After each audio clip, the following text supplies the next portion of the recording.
There are a lot of different types of sports in our world. Some are violent, some are not. Some have a lot of rules, and some actually don't have many. But what all sports do have in common is the competition. In any type of sport, all athlete participants have the equal amount of chance to finish the competition successfully.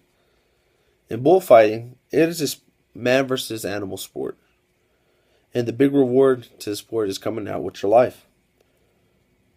Sadly, this competition always comes out with the same result, with the bull dying at the end. Bullfighting goes all the way back to 1726 in Spain, and today bullfighting still goes on, and it looks very similar to the way it did back then.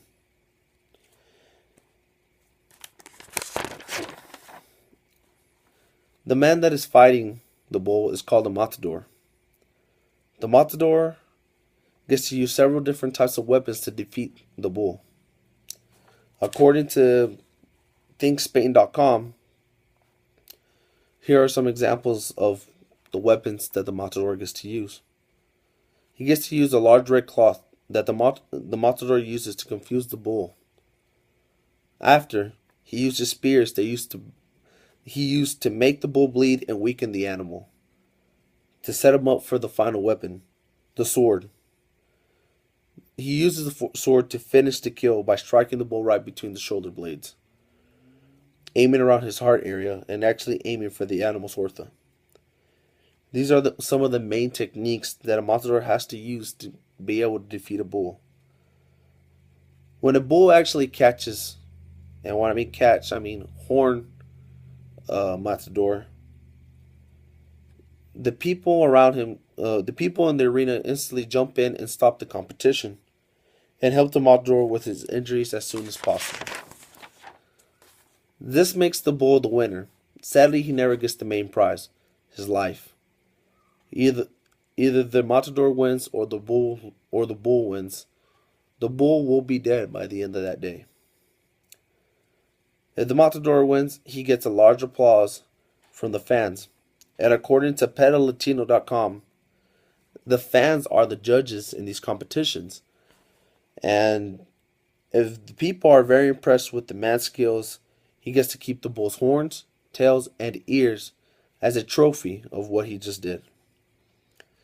After reading some of Mario Carrion's articles, back in 1133, there were two different types of knights in Spain. There were the Moors and the Christians. These knights always had different types of competitions. They were trying to find a competition where they could avoid killing each other.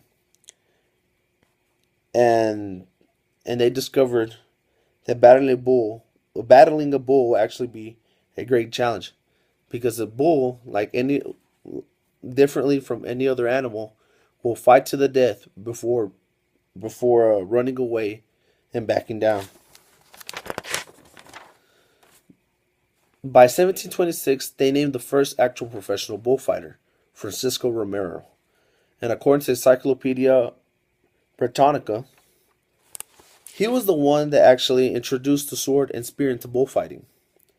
In today's bullfighting, it is run the exact way Romero did it back in the old days. And he has become pretty big in many different types of Latin cultures. This competition is very different than many other sports. Most competitions are human versus human sports, or animal versus animal sports. But this type of sport involves the intelligence and skill of a human versus the strength and courage of an animal. And it is a competition that has been able to survive since 1133 to our world today. It shows the bravery of a man and sacrificing pride of the heart of an animal. And reading a quote by ex-bullfighter Lamira, he said, "A bullfighter never thinks about his own death before competition." This is very interesting. This is a very interesting quote that shows how bullfighters get ready before battle, not even worrying about the worst. As for a bull, it seems like they don't really care about what happens, as long as they keep fighting to the death.